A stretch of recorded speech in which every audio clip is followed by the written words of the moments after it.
그는 독한 종기로 치심을 당해 성읍의 부르짖음이 하늘에 사무쳤더라. 아멘. 하나님 말씀입니다.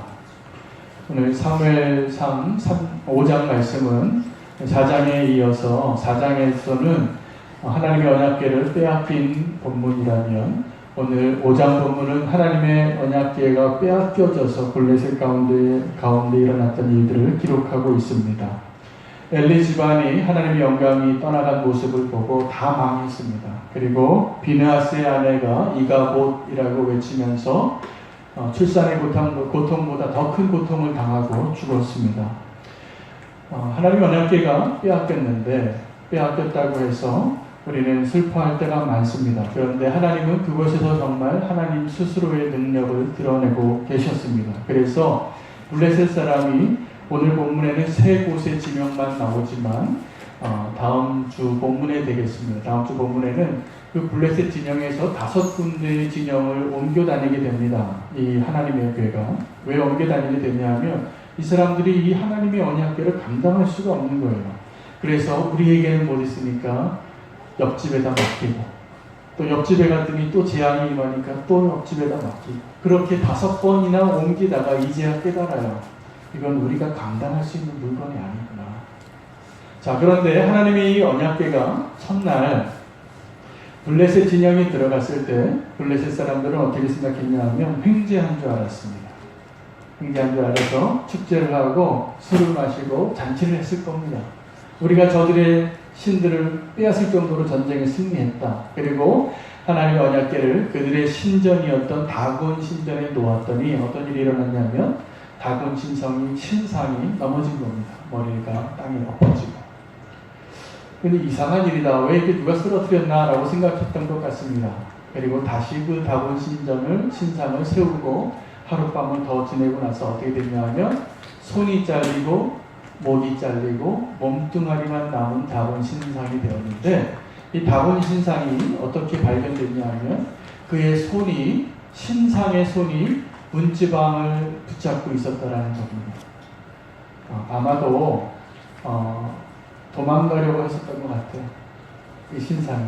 그래서 이 문지방 손 붙잡고 나가려고 하다가 손 잘리고 목 잘리고 몸뚱아리만 남은 신상이 됐는데 그래서 그들에게 이런 속담이 생겼다는 겁니다. 제사장들이나 그 다곤 신상에 드나드는 사람들이 그 문지방을 밟지 않는 거예요.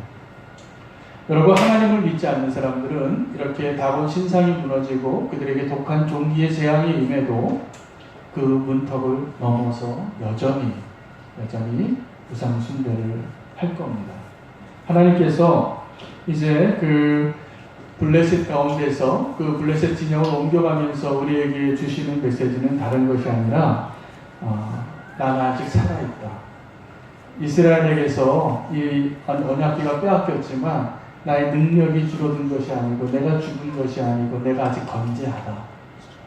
여러분, 중년에 있는 사람들이 가끔 이렇게 자기 그 신체의 나이를 착각하고 축구를 하거나 농구를 하면 다칩니다. 그런데 자기가 살아있다는 걸 좀 보여주고 주려고 하다가 부러지고 다치고 인대가 늘어나고 그러는 모습을 자주 봅니다. 그런데 하나님께서 그 원수의 진영에 가서 이 이스라엘 가운데서도 능력을 더 발휘할 수 없었어요. 왜냐하면 엘리 집안이 너무나 타락했기 때문에.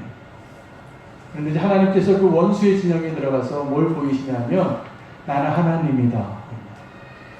나는 살아있다. 오늘 이 말씀의 본문이 우리에게 굉장히 큰 은혜가 있습니다. 제가 오늘 묵상해 보니까 그렇구나. 우리 그리스도인들이 하나님과 함께 할 수만 있다면 블레셋 진영에 가도 하나님의 능력도 하나님이 살아계심을 드러낼 수 있는 삶이 가능하겠구나. 이런 소망을 가지게 되었습니다. 사무엘상 4장은 어떤 메시지가 주제였냐면 이스라엘이 하나님이 떠난 것을 모르고 있는 이스라엘이에요. 그래서 그들이 하나님을 이미 떠났는데 나중에 전쟁 가운데 하나님의 언약궤가 들어오면 이길 줄 알았어요. 그런데 하나님이 역사하지 않으시고 패배하고 하나님의 언약궤마저 빼앗기는 그런 모습이 되었습니다. 오늘 사무엘상 5장 이 본문은 하나님의 메시지가 분명해요. 하나님이 살아있으니 두려워하라.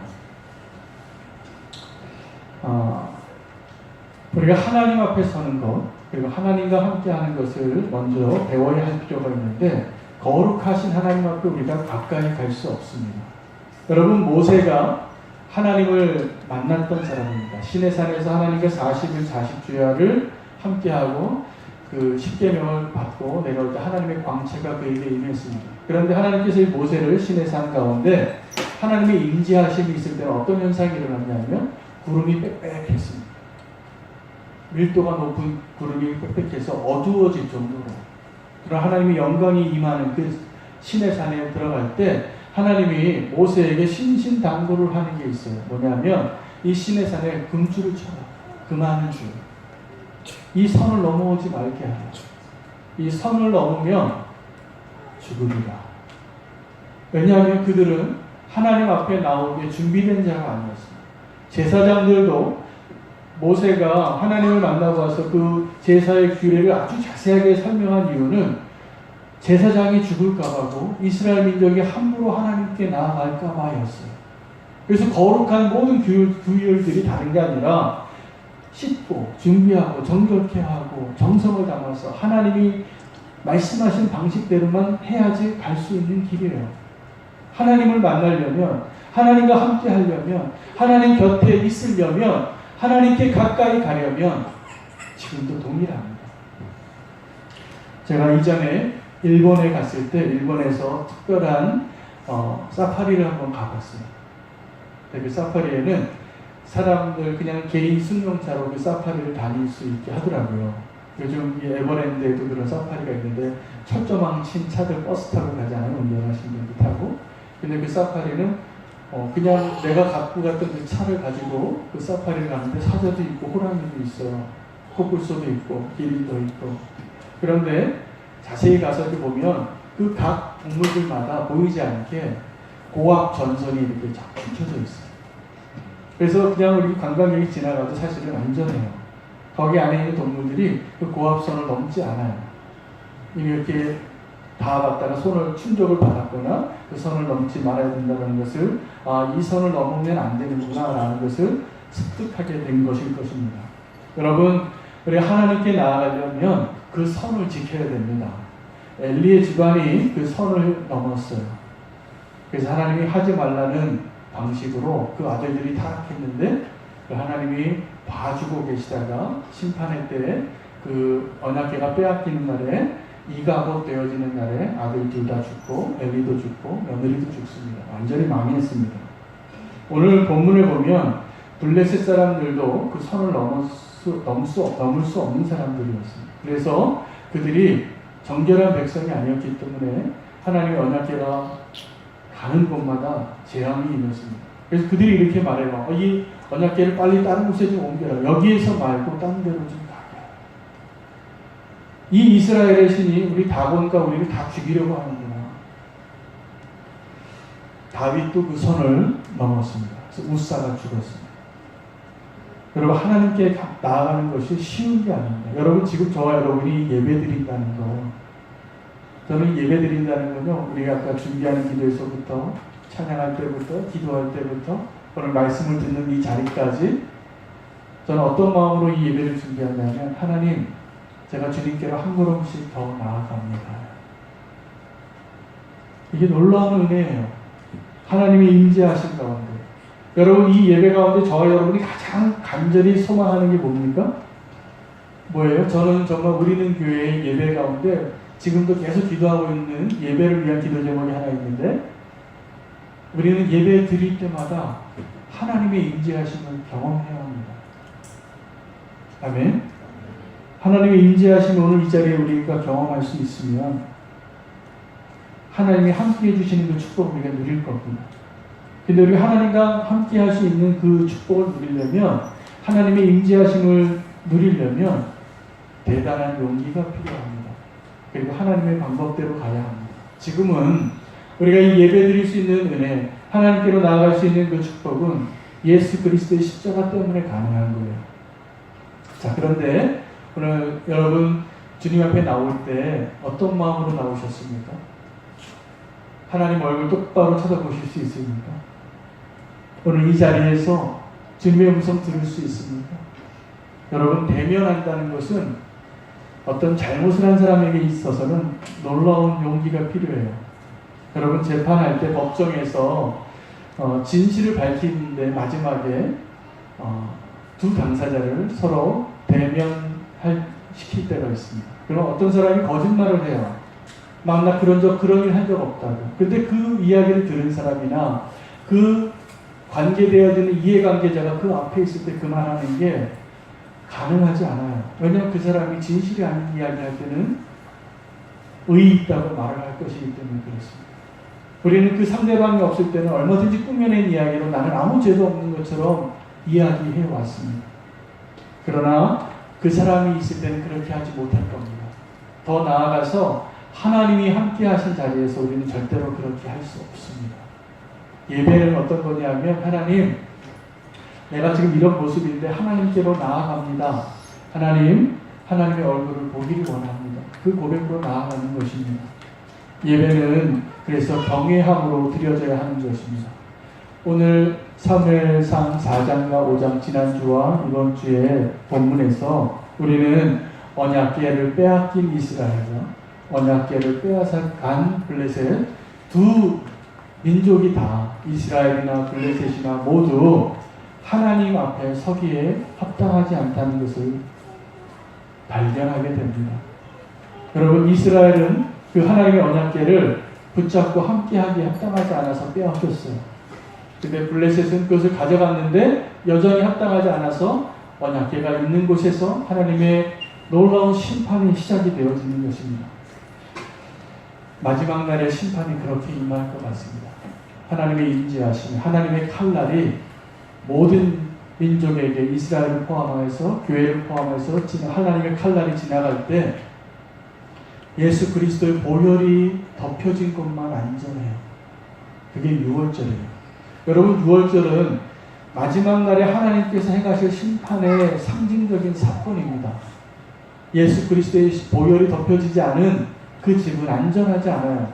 하나님의 칼날이 오늘 블레셋 가운데 임했던 하나님의 언약궤가 가지고 온 그 재앙을 모든 민족이 경험하게 될 때 예수 그리스도의 보혈이 덮여진 집만 안전하게 될 것입니다. 오늘 블레셋 사람들이 착각했다고 했는데 어떤 착각을 했냐 하면 하나님의 언약궤를 소유할 수 있다고 생각했던 것 같습니다. 그래서 전리품의 하나로 생각했어요. 내가 전쟁에서 이겼기 때문에 저들의 신이 담겨져 있는 저들의 신이 임재하는 상징적인 이 언약궤를 나의 소유로 생각했던 것 같습니다. 그런데 하나님께서 그것을 허락하지 않습니다. 그래서 그들에게 심판이 임합니다. 여러분은 혹시 하나님을 내가 소유한 자로 생각하면서 신앙생활 해오지 않으셨습니까?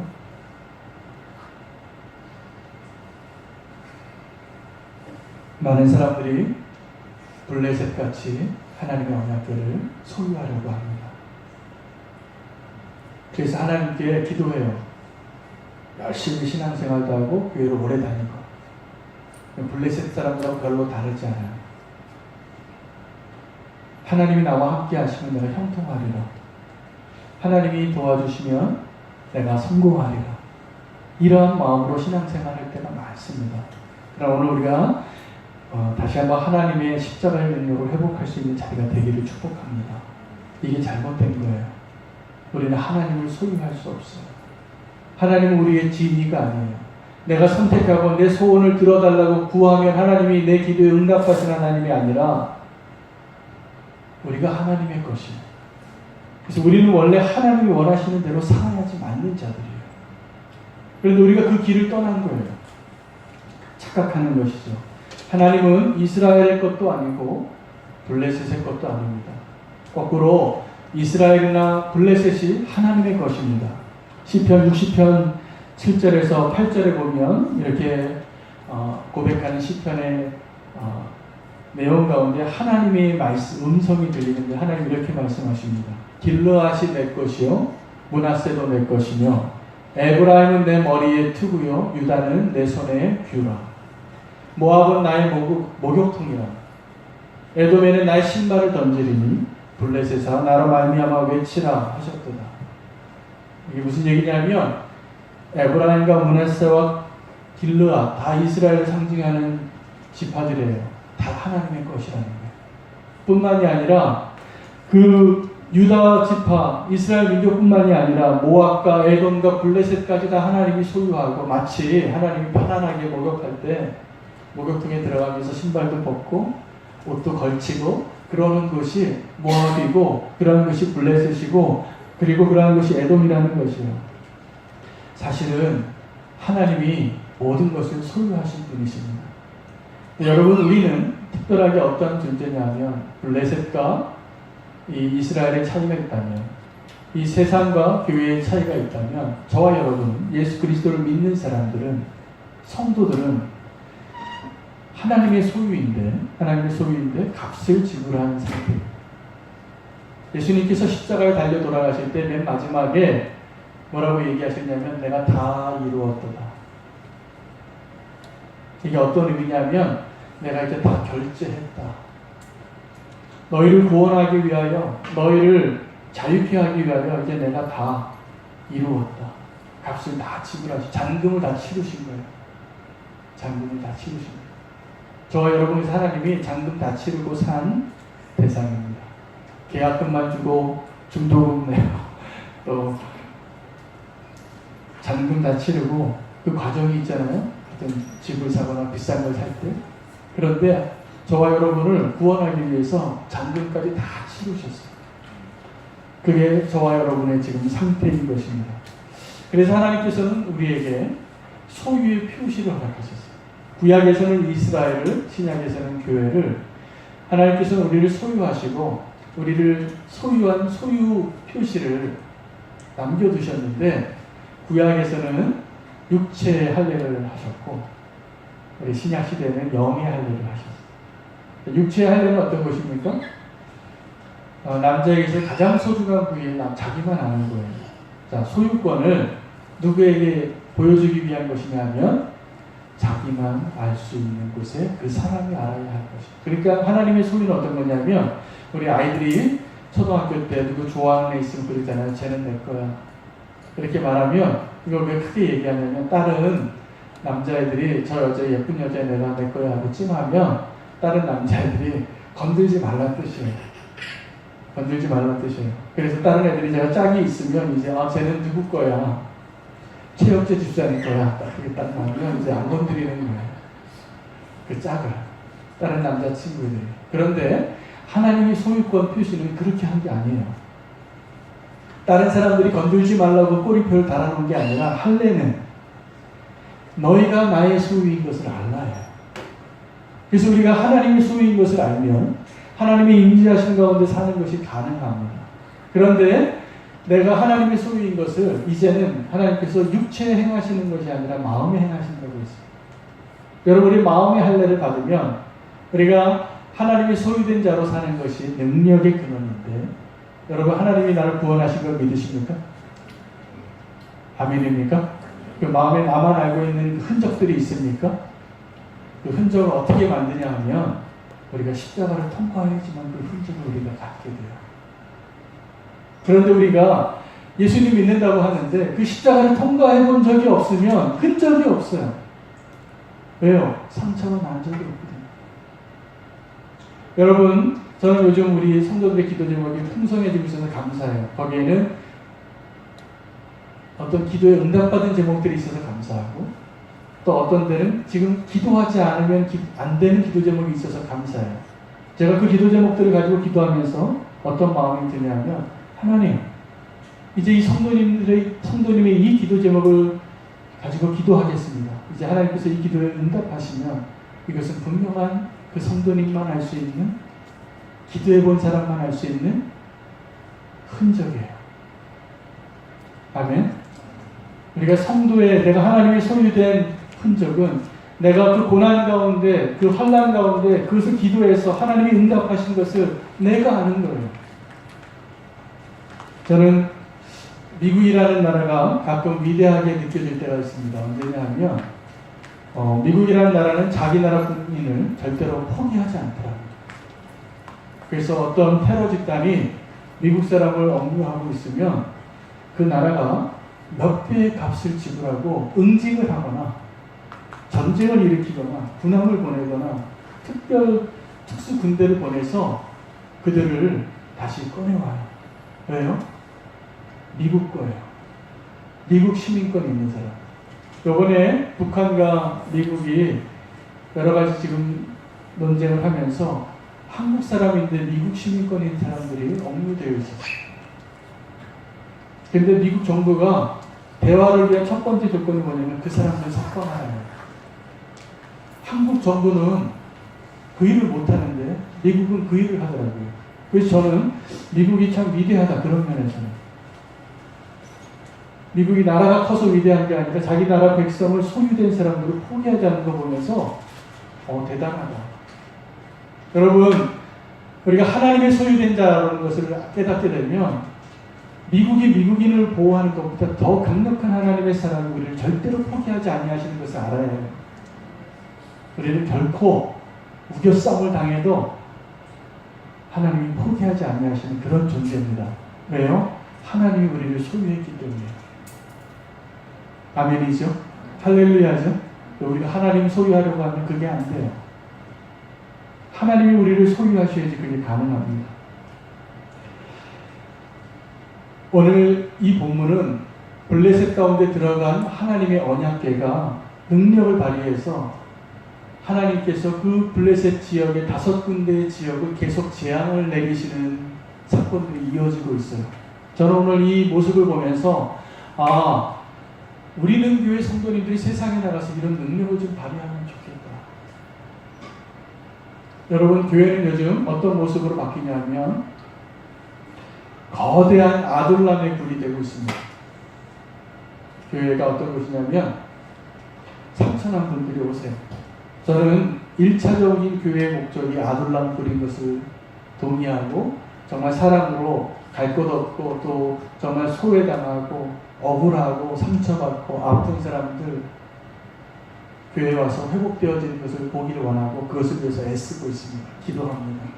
그런데 거기에 머물러 있으면 안 돼요. 교회가 언제부터인가 그냥 큰 아둘람 굴이 되어버렸어요. 그러나 교회는 원래 하나님의 목적은 블레셋에게 빼앗긴 언약궤가 행했던 하나님의 영광의 능력이 드러나는 것을, 십자가의 능력이 드러나는 것을 감당하기 위해서 하나님께서 이 땅에 남겨두신 공동체입니다. 여러분, 하나님의 능력은 하나님 스스로 드러내세요. 그것이 이스라엘 가운데 있든지 블레셋 가운데 있든지 동일합니다. 요즘 중국을 위해서 제가 기도하고 있는데 요즘 중국을 위해서 기도해야 될 때예요. 왜냐하면 중국 정부가 중국 교회를 핍박하고 중국에 있는 교회들을 또 선교사들을 추방하고 교회를 무너뜨리고 있어요. 중국 내륙 지역의 청두라는 지역에 얼마 전에 중국 공산당이 교회 건물을 다 허물어 버렸습니다. 꽤 큰 건물이었는데 이 큰 건물을, 교회 건물을 다 무너뜨리고 교인들이 이제 흩어지게 됐어요. 자, 근데 교인들이 흩어져서 가는데 어디를 모이게 됐냐면 공원에서 모여서 예배를 드리기 시작한 거예요. 우리는 왜 갔죠? 이제 교회 공원에서 이제 교회 건물이 무너졌으니까 공원에서 예배를 드리는데 그 동영상을 찍었어요. 자, 그런데 그 교회가 무너진 중국 교인들이 어떻게 바뀌었냐 하면 하나님의 능력이 그들 가운데 함께하고 있더라고요. 전도자가 되어버렸어요. 그래서 마이크를 들고 각자 다른 공원을 다니면서 복음을 전해요. 예수 그리스도가 살아계십니다. 하나님의 능력이 있으십니다. 예수 믿고 구원 받으세요. 그리고 옆에는 스피커를 들고 다니는 다른 교인들이 있고 기타를 치는 사람들이 있고, 요즘 무슨 그 퍼포먼스 하는 그런 모임처럼 그들이 이제 교회가 없으니까 세상에 그냥 흩어져 버렸어요. 근데 그곳에서 복음을 전하는 그 복음의 능력이 죽어버린 것이 아니라 더 활활 타오르는 것을 보는 거예요. 중국 공산당은 이렇게 생각했을 겁니다. 저 교회를 무너뜨리면, 저 건물을 무너뜨리고 저 지도자를 체포하고 감옥에 집어넣으면 저 교회는 사라질 것이다. 저 선교사들을 추방하면 더 이상 복음 전파가 일어나지 않을 것이다. 그렇게 생각했습니다. 근데 결과는 어떻게 되냐면 그것이 중국교회를 지금 살리고 있는 것을 봅니다. 제가 솔직히 제가 그 기사를 보고 그 동영상을 보면서 그 선교지의 소식을 들으면서 어떤 마음이 들었냐면 중국교회가 부러웠어요. 중국교회가 지금 건물이 무너지고 선교사들이 쫓겨나고 추방되어지고 있지만 십자가의 능력이 드러나고 있는 거예요. 여러분, 우리는 예수 그리스도가 우리를 위해서 십자가에 달려 죽으심으로 우리를 사셔서 우리는 하나님의 소유가 된 자가 되었다면 우리는 이제 어떻게 되냐면 살아계신 하나님을 세상에 보여주는 것이 우리의 사명이에요. 여러분, 우리는 교회의 사명은 반드시 그것이 되어야 합니다. 어떻게 그 하나님이 살아계신 것을 드러낼 수 있을까요? 고린도후서 4장 7절에 그 해답이 있어요. 우리가 이 보배를 질그릇에 가졌나니 심히 큰 능력이 우리에게 있지 아니하고 하나님에게 있다라는 것입니다. 여러분, 우리가 이 십자가의 능력을 드러내는 것은 마치 빼앗긴 언약궤와 같이 세상에 포로로 들어가도 좋고 끌려가도 좋고 잡혀가도 좋아요. 그러나 그곳에서 정말 하나님의 능력이 드러날 수밖에 없는 하나님의 소유된 자로 있다면 하나님이 그곳에서 역사하실 것입니다. 그래서 바울이 이 고린도 교회에게 뭐라고 얘기하냐면 12절에 이렇게 말해요. 사망은 우리 가운데 역사하고 생명은 너희 가운데 역사하기를 내가 원한다. 하나님의 능력이 일어나는 방식, 하나님의 능력이 드러나는 방식, 바로 이것입니다. 우리 안에는 사망이 역사하고 너희 가운데는 생명이 역사하는 것, 이게 복음의 능력이에요. 그것을 경험해 보셨습니까? 우리는 교회도요, 거꾸로 이렇게 해요. 교회가 너무 많으니까 막 경쟁을 해요. 우리 교회가 커지려면 옆에 교회가 좀 안 되면 좋겠고, 내가 부흥하려면 그 무슨 구멍가게 차린 거랑 똑같이 생각해요. 하나님의 능력의 역사는 우리가 그 보배를 담은 질그릇과 같이 내가 깨어져야만 하나님의 능력이 드러나는 것이에요. 블레셋 가운데 들어갔던 그 언약궤가 능력이 드러났어요. 하나님이 이스라엘 가운데서 보여주시지 못했던 그 능력이 블레셋 가운데 나타난 거예요. 저는 그게 오늘 이 시대의 교회가 할 사명인 것을 분명히 확인할 수 있겠어요. 여러분, 그런 교회를 세우고 싶지 않으십니까? 우리가 강해서 그 일을 하는 것이 아니라 우리가 사실은 깨져야지 그 일을 하는 거예요.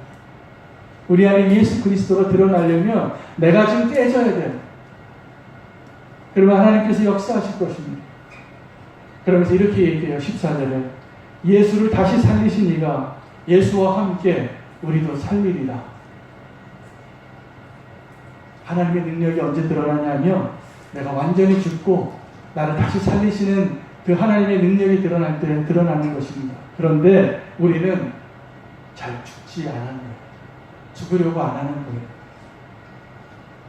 우리가 어느 곳에 있든지 이스라엘 진영에 있든지 블레셋 진영에 있든지 하나님의 능력이 드러나려면 저와 여러분이 빨리 사망 신고를 좀 해야 합니다. 내가 죽어야지 하나님이 드러나십니다.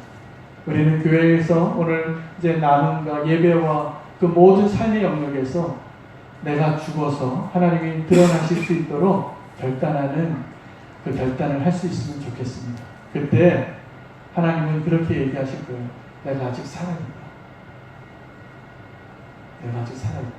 블레셋 가운데 전리품으로 끌려 들어간 하나님의 언약궤가 그들이 감당할 수 없어서 하나님의 능력을 보았습니다. 우리도 이 세상에 들어가서 하나님의 능력이 드러나는 그런 십자가의 능력, 복음의 능력 경험하고 드러낼 수 있는 살아있는 성도 되시기를 축복합니다. 기도하겠습니다. 하나님, 오늘 우리가 회복해야 할 교회의 모습에 대해서 또 말씀해 주시니 감사합니다.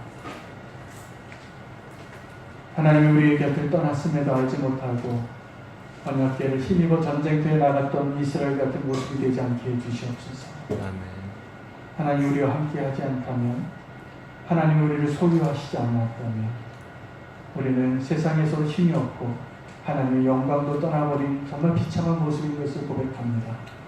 그러나 주님이 우리와 함께 하신다면, 주님이 우리를 소유하셨다면 우리가 이스라엘 진영에 있든지 아니면 블레셋 가운데 있든지 살아계신 하나님의 능력이 분명히 드러날 것이라 믿습니다. 하나님, 우리가 오늘 간절히 바라는 것은 질그릇 가운데 담겨진 그 보화가 드러나는 것입니다. 하나님, 우리 생애 가운데 우리는 교회를 통하여서 그 하나님의 능력을 보게 하여 주시옵소서. 예수 그리스도의 이름으로 기도합니다. 아멘.